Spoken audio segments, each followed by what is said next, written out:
मैं हूं वीर सिंह, आपका ट्रिपल सी फैमिली में स्वागत करते हैं। और मैं फिर आपके बीच में आया हूं और जब भी आता हूं तो कुछ न कुछ लेकर आता हूं। और आज हम लोग जो है बहुत ही इम्पॉर्टेंट क्वेश्चन को मैं लेकर आया हूं और ये बोर्ड एग्ज़ाम में कईयों साल दिया गया है। अगर आपने मिस कर दिया तो समझ लीजिए बहुत बड़ा गलती आपने किया है। इसलिए इस गलती को गलती होने मत दीजिए।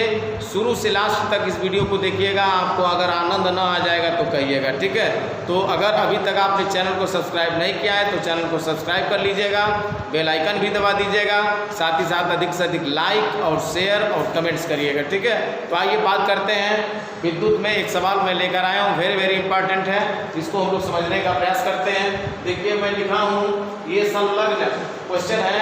संलग्न चित्र में यानी संलग्न परिपथ में कि ए और बी के मध्य प्रतिरोध, ये ए देख रहे हैं, ये बी देख रहे हैं, इनके मध्य का प्रतिरोध निकालना है।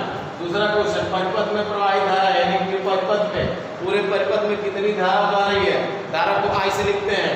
तीसरा कह रहा है कि ए और बी के बीच विभवांतर यानी इन दोनों के बीच का विभवांतर निकालना है।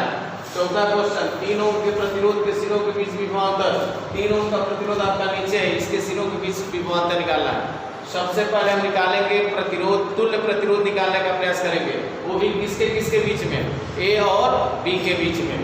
तो लिखेंगे, ध्यान दीजिएगा इसको लिखने का तरीका।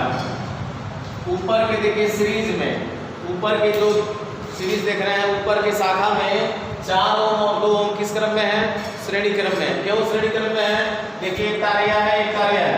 तो इस तार का ये पहला सिरा एक पर जोड़ा गया है और दूसरा सिरा यहाँ, दूसरा सिरा जो दूसरे तार का पहला सिरा यहाँ जोड़ दिया गया है और फिर इसका दूसरा सिरा पी से जोड़कर बैटरी के रिंग से रेस कर दिया गया है।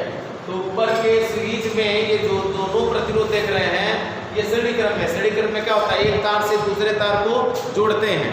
तो यही तार देखिए, एक तार ये पहला था, इसको ए सिरे से और इसका जो दूसरा सिरा दूसरे तार के यहाँ से जोड़ दिया गया। अगर आप चाहें इसका नाम सी भी लिख सकते हैं, इसका नाम क्या लिख सकते हैं, डी लिख सकते हैं। बात समझ में आ रही है ना। तो ऊपर के जो दो प्रतिरोध हैं वो श्रेणी क्रम में है। इसी प्रकार नीचे के भी जो दो प्रतिरोध होंगे वो भी किस क्रम में होंगे, श्रेणी क्रम में। तो लिखेंगे ऊपरी शाखा में 4 ओम व 2 ओम के दो प्रतिरोध श्रेणी क्रम में जुड़े हैं, श्रेणी क्रम में जुड़े हैं।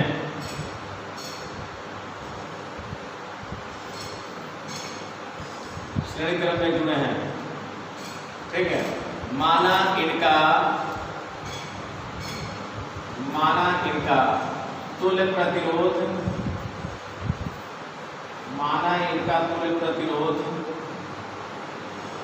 R डैश है। यानी ऊपरी शाखा का ये 4 ओम और 2 ओम के जो प्रतिरोध है, इनका जो तुल्य प्रतिरोध हमने क्या मान लिया, R डैश। तो श्रेणी क्रम संयोजन का सूत्र क्या होता है, R बराबर R1 धन R2 धन R3 ऐसे क्रम में। तो यहाँ ये संयोजन का तुल्य प्रतिरोध यहाँ R माना जाता है, लेकिन यहाँ हमने क्या माना है, R डैश। तो सूत्र क्या बनेगा कि R डैश बराबर किसके, R1 प्लस क्या लिखोगे, R2।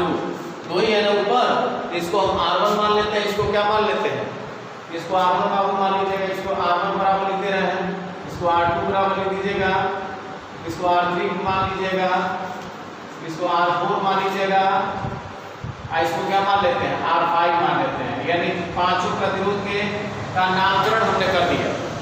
पहले प्रतिरोध का नाम R1 है, दूसरे का R2, तीसरे का R3, चौथे का R4 और पांचवा जो प्रतिरोध है उसका क्या नाम है, R5। तो ऊपर R1 और R2 किस क्रम में जुड़े हैं, श्रेणी क्रम में। तो R डैश कुल प्रतिरोध R डैश, श्रेणी क्रम का सूत्र होता है R बराबर R1 धन R2 धन R3। तो R डैश बराबर R1 का मान बताइए, R1 का मान देखेंगे कितना है, 4 ओम है तो 4 प्लस R2 का मान कितना है, 2 ओम है तो 4 2 6 ओम। ये आपका R डैश का मान। अब इसी प्रकार क्या करेंगे, निचली शाखा में क्या है, 2 ओम और 1 ओम, यानी R3 और R4 है, ये भी किस क्रम में है, श्रेणी क्रम में है। तो लिखेंगे इसी प्रकार निचली शाखा में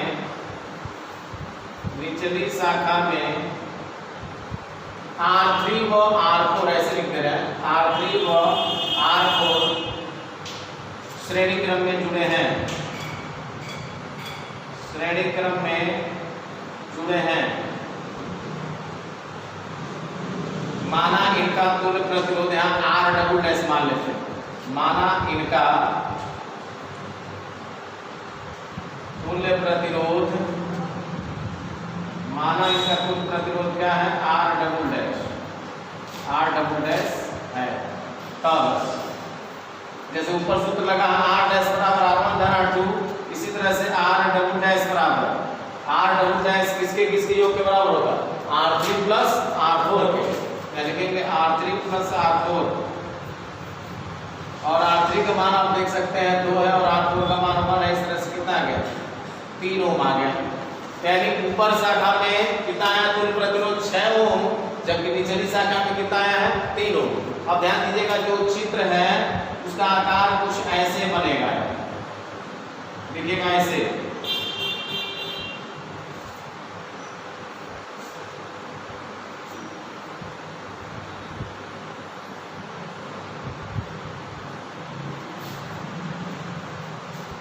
ये आपका A हो गया, ये आपका B हो गया।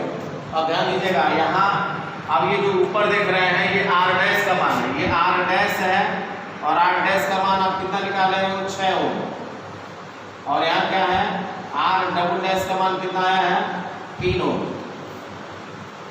और नीचे R5 का मान कितना दिया है 3 ओम। अब बताइए, यहाँ ध्यान दीजिएगा, यानी ये दोनों मिला दिए, ये दोनों मिलकर एक तार हो गए। जब एक तार होंगे तो ऊपर इस तरह से आ जाएगा R डैश बराबर कितना 6 ओम, नीचे के ये दोनों तार मिलाकर एक तार बन गए। तो एक तार है, ये देखिए मैं नीचे बनाया हूँ, वो कितने ओम का आया है, अरे R डैश का मान 6, ऊपर वाला 6 आया और नीचे वाला कितना आया है 3 ओम आया, बरोबर। अब नीचे देखिए, फिर अब इन दोनों को देखिए ये किस क्रम में है, तो देखिए ये दोनों देखने से लग रहा है कि ये किस क्रम में है, समांतर में है। क्यों? क्योंकि इनका पहला सिरा यहाँ और इनका भी पहला सिरा यहाँ, और दूसरा सिरा यहाँ और दूसरा सिरा यहाँ। जैसे 2-3 को तार लेकर ऐसे मढ़ दीजिए, इधर किनारे मढ़ दो, इधर किनारे मढ़ देंगे, तो कारण मतलब ये जो दोनों तार देख रहे हैं, जो दोनों प्रतिरोध है, ये समांतर क्रम में है। लिखेंगे R डैश व R डबल डैश समांतर क्रम में जुड़े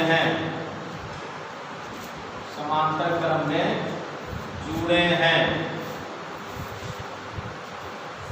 अतः इनका तुल्य प्रतिरोध मान लिया जाए, अतः इनका तुल्य प्रतिरोध कुछ माना जाए R ट्रिपल डैश मान लेते हैं। तुल्य प्रतिरोध क्या है, R ट्रिपल डैश है। अब समांतर क्रम संयोजन का सूत्र क्या होता है, 1/R ट्रिपल डैश बराबर 1/R डैश धन 1/ क्या R डबल डैश। तो 1/R ट्रिपल डैश बराबर R डैश का मान देखिए कितना था 6 ओम, और R डबल डैश का मान कितना है 3 ओम।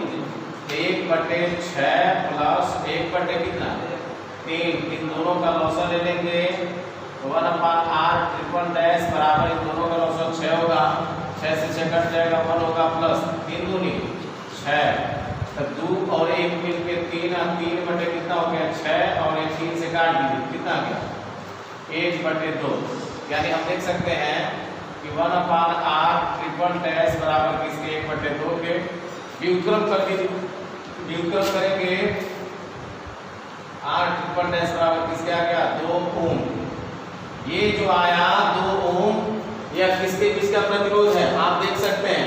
इन दोनों का जब संयोजन किए हैं तो इन दोनों का जो तुल्य प्रतिरोध आया है, यानी इन दोनों के बीच का जो तुल्य प्रतिरोध आया वही कितना था 2 ओम। पहला क्वेश्चन क्या पूछा था, A व B के मध्य प्रतिरोध, तो इन दोनों का जो तुल्य प्रतिरोध आया है वही A और B के का मध्य प्रतिरोध होगा, यानी A और B के बीच का प्रतिरोध ये हो गया। फिर कह रहे हैं कि परिपथ में प्रवाहित धारा भी निकालना है, तो अभी निकाला जाएगा। पहले A और B के बीच विभवांतर भी निकाल लीजिए, लगे तो A और B के बीच विभवांतर निकालेंगे, तो ये पहले थर्ड पार्ट, ये पहला आंसर आ गया। दूसरा दूसरा जबकि ये क्या कहते हैं ए और बी के बीच विभवांतर निकालना है तो विभवांतर। अच्छा चलिए पहले कुल प्रतिरोध निकाल लेते हैं। अब देखेंगे कुछ आकृति में देखिए अब ये दोनों मिलकर फिर एक हो जाएंगे। ये दोनों अगर मिला देंगे तो एक तार बनेगा और एक तार यहाँ और नीचे एक तार बनेगा। तो ये दोनों किस क्रम में हो जाएंगे? श्रेणी क्रम में। तो एक बार श्रेणी क्रम संयोजन लगा लीजिए।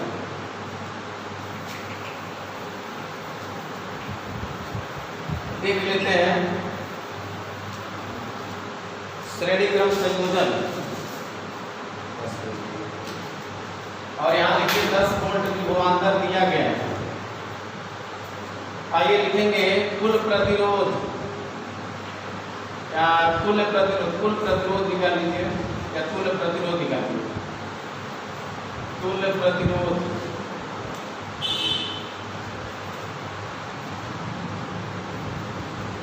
R बराबर R triple dash plus R5। देखिएगा इन दोनों को मिला देंगे तो एक तार हो जाएगा। चित्र अगर बनाना चाहे तो बना सकते हैं। इसका चित्र कुछ ऐसे बनेगा। फिर नीचे आएंगे फिर इधर आपका ये बैटरी है। अब आप बताइए ये और ये देखने से कैसा आकार? स्पष्ट है भाई, पहला सिरा धन सिरे से जुड़ा गया है और इसका दूसरा सिरा दूसरे तार के पहले सिरे से और दूसरा सिरा कहाँ है? बैटरी के सिरे से जुड़ा गया है। तो ये दोनों किस क्रम में है? श्रेणी क्रम में है। तो जब कुल प्रतिरोध इन दोनों का कुल प्रतिरोध हमने क्या मान लिया? R। तो जो R होगा वह इसके और इसके योग के क्या होगा? बराबर होगा। और इसका मान है R ट्रिपल डैश और इसका मान क्या है? R5। तो इन दोनों को जोड़ेंगे तो R बराबर R ट्रिपल डैश R5 हो जाएगा। और R ट्रिपल डैश का मान कितना निकाले हो? R ट्रिपल डैश कहाँ गए भाई? R ट्रिपल डैश यहाँ 2 है। ये हो जाएगा 2 और ये R5 का मान कितना था? R5 का मान यहाँ देखिए, ये R5 का मान यहाँ दिया था 3 ओम। R5 का मान यानी R5 बराबर ये 3 ओम था। ठीक है, तो R5 की जगह 3 लिखेंगे और 3 तो कितना हो गया? 5 ओम। अब देखिए पहला सवाल हमने लगा दिया। अब ये दूसरा सवाल की तरफ हम बढ़ रहे हैं। परिपथ में प्रवाहित धारा निकालना है। तो प्रतिरोध कुल तो निकल गया और इसका विभवांतर कितना था? 10 वोल्ट। यानी V का मान दिया था 10 वोल्ट। तो हमको निकालना परिपथ में धारा। तो लिखेंगे परिपथ में धारा, परिपथ में धारा यानी I का मान। और I बराबर ओम के नियम से होता है V/R। V का मान है 10 और R का मान है 5। तो 10/5 का ये काट देंगे 2 एम्पियर हो गया। यानी परिपथ में जो धारा है दूसरा क्वेश्चन वो कितना एम्पियर हो गया? 2 एम्पियर। अब A और B के बीच का विभवांतर निकालो। तीसरा क्वेश्चन A व B के बीच विभवांतर। A व B के बीच विभवांतर B बराबर किसके? IR। और ये R क्या होगा? इन दोनों के बीच का तुल्य प्रतिरोध। इन दोनों के बीच का तुल्य प्रतिरोध कितना निकालेंगे? R डैश R यानी R triple dash R triple dash. तो यहाँ लिखेंगे R ट्रिपल डैश और I का मान 2 आया है और R ट्रिपल डैश का मान 2 आया है। 2 दूनी 4 वोल्ट हो जाएगा। तीसरा क्या? चौथा क्या पूछा? 3 ओम के प्रतिरोध के सिरों के बीच विभवांतर। चौथा सवाल 3 ओम के सिरों के बीच उत्पन्न विभवांतर। तो R का मान R5 का मान देखिए 3 ओम दिया है और I का मान परिपथ में धारा जान ही रहे हैं। I का मान कितना है? 2 एम्पियर। तो इस 3 ओम के प्रतिरोध के बीच विभवांतर निकालेंगे। V बराबर क्या होगा? IR5। और इस तरह से I का मान 2 है और R5 का मान 3 है। 2 3 6 वोल्ट। और इस तरह से आपका ये सवाल कंप्लीट होता है। तो ध्यान दीजिए, केवल सरसरी निगाह से एक बार और समझ लीजिए। कहानी समझ जाएंगे तो आप आसानी से लगा सकते हैं, नहीं तो माता पक्षी करेंगे, मछली मारते रह जाएंगे, कुछ निकलने वाला नहीं। आइए, क्योंकि सीजन वही चल रहा है। हम समझ रहे हैं कि ज़्यादातर लोग जो है इस समय लॉकडाउन में यही काम कर रहे हैं। पुल के किनारे चले जा रहे हैं, वहीं मछली मार रहे हैं। मछली मत मारिए, पढ़ाई करिए, नहीं तो फिर किसी लायक नहीं रहेंगे आप। देखिए देखिए ये ए सी बी डी हमने मान लिया और हमने एक प्रतिरोध R1, इसको R2, इसको R3, इसको R पूरा इसको क्या कर दिया R5। ये 4-5 प्रतिरोध आपके सामने हैं, लेकिन हमने क्या किया R1 और R2 आप देखिए दोनों किस क्रम में थे, श्रेणी क्रम में। और जब श्रेणी क्रम में है तो इनका तुल्य प्रतिरोध क्या निकालोगे R डैश। मान लेते हैं कि इन दोनों प्रतिरोधों का तुल्य प्रतिरोध क्या है R डैश। तो R डैश बराबर क्या सूत्र होगा R1 धन R2, और R1 का मान देखेंगे 4 है, R2 का मान 2 है, दोनों जोड़ने में 6 होंगे। इसी प्रकार नीचे आएंगे तो R3 वो R4, ये भी दोनों किस क्रम में है श्रेणी क्रम में जुड़े हैं, और मान लेते हैं कि तुल्य प्रतिरोध क्या है R डबल डैश है। तो R डबल डैश बराबर R3 प्लस R4 होगा। R3 का मान 2 और R4 का मान देखेंगे तो 1, इन दोनों का योग किए तो 3 हो। अब बताइए कि दोनों तरवा मिलकर एक तार हो गया ऊपर और ये दोनों मिलकर एक तार हो गया नीचे। तो ऊपर वाला R डैश था और नीचे वाला क्या है R डबल डैश है। अब ये दोनों किस क्रम में जुड़ा है, पहला सिरा एक जगह दूसरा सिरा एक जगह। ये किस में होता है समांतर क्रम में होता है। ये दोनों समांतर क्रम में जुड़े हैं, तो तुरंत हमने लिखा है R डैश और R डबल डैश समांतर क्रम में जुड़े, अतः इनका कुल प्रतिरोध मान लेते हैं क्या है R ट्रिपल डैश।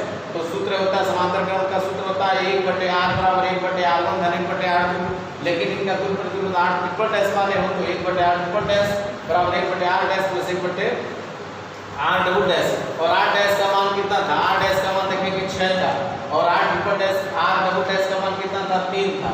और इन दोनों का लॉसा लेंगे तो 6 3 का लॉसा 6 होगा, 6 से 6 कट जाएगा 1 और 3 दूनी 6, यानी 1 और 2 मिलकर हो जाएगा 3, 3 से 1 कट जाएगा तो 1/2 क्रिया गुणा करोगे तो R ट्रिपल डैश का मान कितना हो गया 2 ओम। ये R ट्रिपल डैश किसके बीच का प्रतिरोध निकला है, तो आप कहेंगे A व B के बीच का तुल्य प्रतिरोध। पहला क्वेश्चन नहीं कहा A व B के बीच का प्रतिरोध, तो कहेंगे A व B के बीच का तुल्य प्रतिरोध कितना है 2, क्या है 2। अब आइए, अब यहाँ इन दोनों ये ऊपर, अब ये दोनों जुड़ गए, तो जब दोनों जुड़ जाएंगे तो एक प्रतिरोध हो जाएगा, और उस प्रतिरोध का नाम क्या होगा R ट्रिपल डैश। अब R ट्रिपल डैश और R5 बताइए किस क्रम में है, आप कहेंगे क्या इजीली ये दोनों किस क्रम में है श्रेणी क्रम में है, तो लिखेंगे यहाँ तो तुल्य प्रतिरोध हो जाएगा R। पूरे परिपथ का कुल प्रतिरोध क्या मान लिया हमने R, और R बराबर क्या होगा R double dash R triple dash plus क्या R5, क्योंकि श्रेणी क्रम संयोजन का यही नियम होता है। तो R ट्रिपल डैश का मान 2 है और R5 का मान 3 है, इन दोनों का योग करेंगे 5 ओम। ये विभवांतर 10 वोल्ट दिया था, परिपथ में करा कि धारा, परिपथ में क्या निकालोगे धारा। ओम के नियम से I बराबर किसका होता है V/R। V का मान 10 है और R का मान अभी निकाले हम कुल प्रतिरोध 5 से भाग करेंगे 2 एम्पियर आ गया। तीसरा क्वेश्चन का A और B के बीच विभवांतर, तो A इन दोनों के बीच का विभवांतर निकालना है, तो A और B के बीच का विभवांतर V बराबर किसके होगा I R ट्रिपल डैश। क्यों I R ट्रिपल डैश लिख रहे हैं, क्योंकि इन सबका जो तुल्य प्रतिरोध क्या है R ट्रिपल, इनको जोड़े और फिर इनको जोड़े तो जो तुल्य प्रतिरोध कितना आया था R ट्रिपल डैश, इसलिए R ट्रिपल डैश लिखेंगे और I का मान 2 था और R ट्रिपल डैश का मान कितना था 2 था, इन दोनों का क्या कर देंगे 4 गुण हो जाएगा। अब बताइए चौथा करा 3 ओम के प्रतिरोध के सिरों के बीच विभवांतर, तो 3 ओम वाला का नाम क्या है R5, तो R5 बराबर 3 ओम और I का मान तो वही रहेगा, I नहीं बदलेगा, I तो वही रहेगा। विभवांतर निकालना तो V बराबर किसके होता है I R के होता है, लेकिन R के जगह क्या है R5 है, तो I R5 और I का मान 2 है और R5 का मान 3 है, दोनों का गुणा करेंगे कितना हो जाएगा 6 वोल्ट हो जाएगा। इस तरह से हमने ये वेरी इंपॉर्टेंट सवाल को हमने बताया, इसको अगर न समझ में आएगा तो एक आध दो बार रिपीट करके देखेंगे, कहीं आपको दिक्कत नहीं होगी। अब देखिए जो सवाल आया है वो भी वेरी इंपॉर्टेंट है, यानी ये त्रिभुजाकार सवाल है। यानी त्रिभुजाकार में जैसे 3 ये प्रतिरोध दिए गए हैं 3 ओम 6 ओम और 6 ओम के, ये 3 प्रतिरोध जो है त्रिभुजाकार क्रम में जुड़े गए हैं, त्रिभुज की आकृति में जुड़े गए हैं। बराबर इसमें दिए गए परिपथ में AB व AC, AB का मतलब इनके बीच और AC का मतलब इनके बीच तुल्य प्रतिरोध की गणना कीजिए। ध्यान दीजिएगा, पहले आपको AB के बीच निकालना है, फिर किसके बीच AC के, और जैसे आप AB का निकालेंगे जैसे आप AC का निकालेंगे उसी तरह से आप चाहेंगे तो BC का भी निकाल सकते हैं। ध्यान दीजिएगा, इसकी बात हो रही है, पहले AB की बात हो रही है। जब AB की बात होगी, ध्यान देना, AB की जब बात होगी तो ये और ये दोनों श्रेणी क्रम में जुड़ जाएंगे, क्योंकि पहले तार का पहला सिरा यहाँ है और दूसरा सिरा दूसरे प्रतिरोध के पहले सिरे से और दूसरे प्रतिरोध का दूसरा सिरा यहाँ जुड़ा है, तो ये इसलिए दोनों श्रेणी क्रम में हो जाएंगे। और जब इन दोनों को जोड़ देंगे तो एक तार बन जाएगा, जो दोनों किस क्रम में हो जाएगा ए बी का निकालना होगा। अगर ए सी का निकालना है तो ये और ये दोनों किस क्रम में होंगे, श्रेणी क्रम में, और जो यहाँ जो तार बनेगा वह और यह किस क्रम में हो जाएंगे, समांतर में। यानी बात ऐसे समझिएगा, जिसका निकालना उसको छोड़ दीजिएगा, जिसको निकालना है, जिसका प्रतिरोध, अगर हमें बी और सी का प्रतिरोध निकालना तो इसको छोड़ देंगे, तो ये दोनों किस क्रम में हो जाएंगे, तुरंत श्रेणी क्रम में जोड़ लेना। और जो मान इनका तुल्य प्रतिरोध आएगा तो यह और यह दोनों किस क्रम में जोड़ लेंगे, समांतर क्रम में। यही तरीका है इसको निकालने का। आइए बात करते हैं, हमको सबसे पहले ए और ए बी के बीच का तुल्य प्रतिरोध निकालना है। तो लिखेंगे, यानी यहाँ मैं डाल दे रहा हूँ ए बी के बीच तुल्य प्रतिरोध की गणना, ए बी के बीच तुल्य प्रतिरोध की गणना। देखिए तुल्य प्रतिरोध की गणना करने चले, ध्यान दीजिएगा। ए बी के बीच अब निकालना है तो ए बी को हमको नहीं देखना है, हम किसको तो देखना है, ए सी और बी सी, यानी 6 ओम 6 ओम दो है ना, तो लिखेंगे ए सी और बी सी के बीच दो प्रतिरोध है, तो लिखेंगे 6 ओम व 6 ओम के दो प्रतिरोध। अगर नामकरण करना चाहें तो लिख सकते हैं, इसको R1 से लिख दीजिए, और इसको क्या लिखते हैं R2 से, और इसको क्या लिख दीजिए R3 से। ऐसे लिखिएगा, 6 ओम के जगह हम लिख सकते हैं क्या, R1 व R2, R1 व R2, R1 व R2 ओम के दो प्रतिरोध श्रेणी क्रम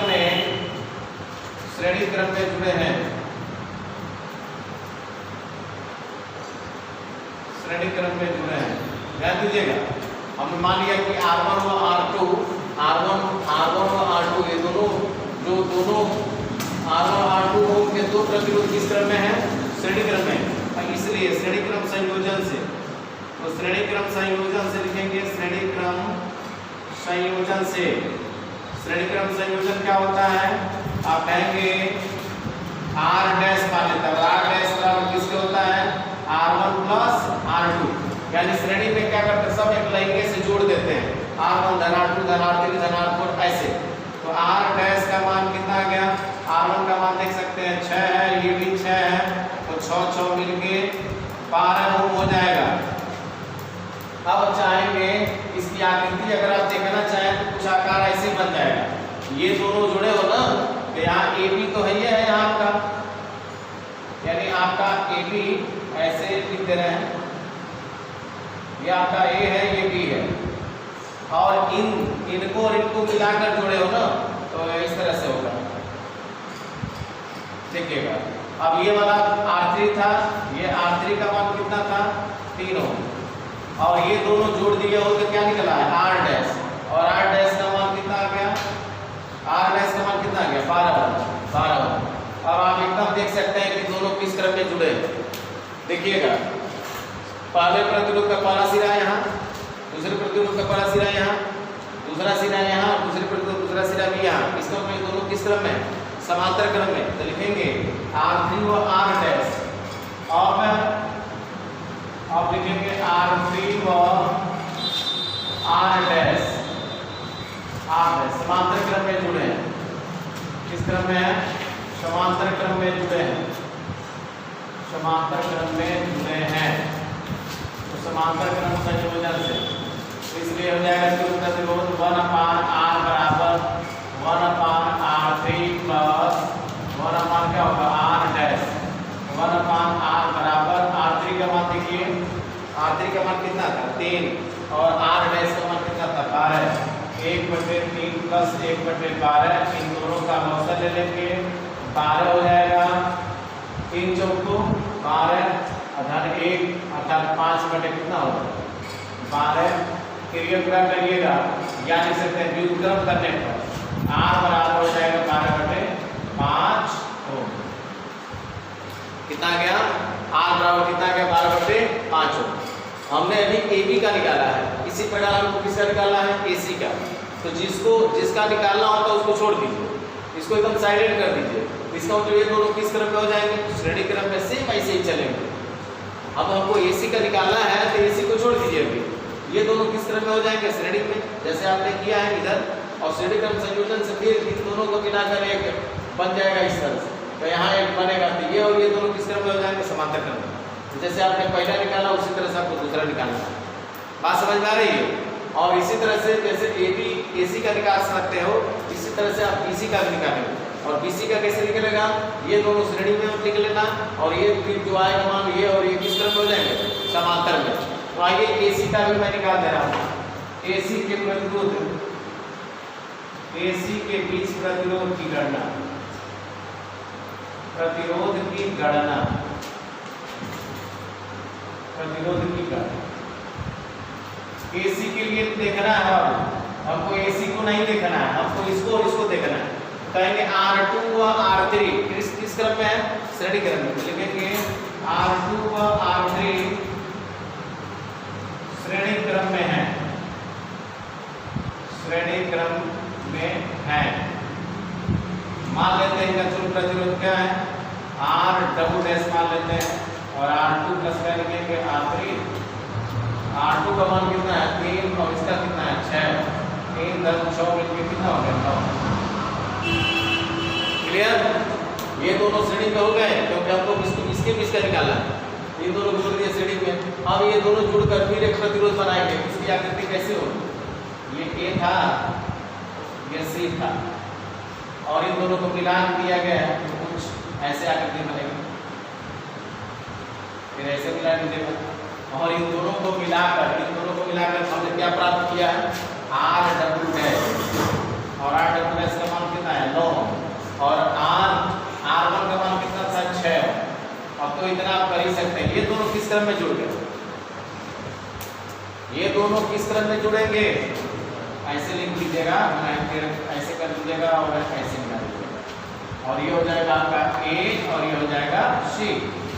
दोनों देखिए, ये दोनों R डैश निकाले हो, और R1 है, ये दोनों किस क्रम में है? समांतर क्रम। समांतर क्रम संयोजन लगा दीजिए, समांतर क्रम संयोजन से, समांतर क्रम संयोजन से। समांतर क्रम संयोजन क्या होता है? 1/R बराबर इन दोनों का योग करेंगे तो इस क्रम में, तो 1/R1 plus 1/R dash. R1 का मान देखेंगे कितना है? 6, इसका मान कितना है? 9। अब दोनों का लॉस ले लेंगे, कितना हो जाएगा? 18। कितना हो जाएगा? 18। 6 3 18, 9 2 18, 1/R। 1/R बराबर हो जाएगा 5/18। यहाँ लिखेंगे व्युत्क्रम करने पर R बराबर हो जाएगा 18/5। इस तरह से हम तुल्य प्रतिरोध आसानी से निकाल सकते हैं। किसी के भी बीच का हम आसानी से निकाल सकते हैं। अगर AB का निकालना होगा तो ये साइलेंट अभी किए रहेगा, इन दोनों को श्रेणी में जोड़ दीजिएगा। AC का निकालना होगा तो ये दोनों श्रेणी में, और फिर जो आएगा वो समांतर में। अगर BC का निकालना है तो ये दोनों श्रेणी में, और जो मान आएगा यहाँ, और ये किस में हो जाएंगे? समांतर में। बस यही तरीका होता है निकालने का। तो ये दोनों सवाल जो है आज के जो ये दोनों सवाल मैं बताया हूँ, वेरी इंपॉर्टेंट है। इसको आप बोर्ड परीक्षा में उठाकर देख लीजिएगा, बहुत ज़्यादा देता है, इसलिए इसको आप मिस मत करिएगा। शुरू से लास्ट तक इसको देखिएगा, और अधिक से अधिक शेयर करिएगा, जिससे अधिक से अधिक बच्चे इसका लाभ उठा सकें। फिर हम लोग मिलते हैं एक नए उत्साह के साथ, एक नेक्स्ट डे। तब तक के लिए बहुत बहुत थैंक यू।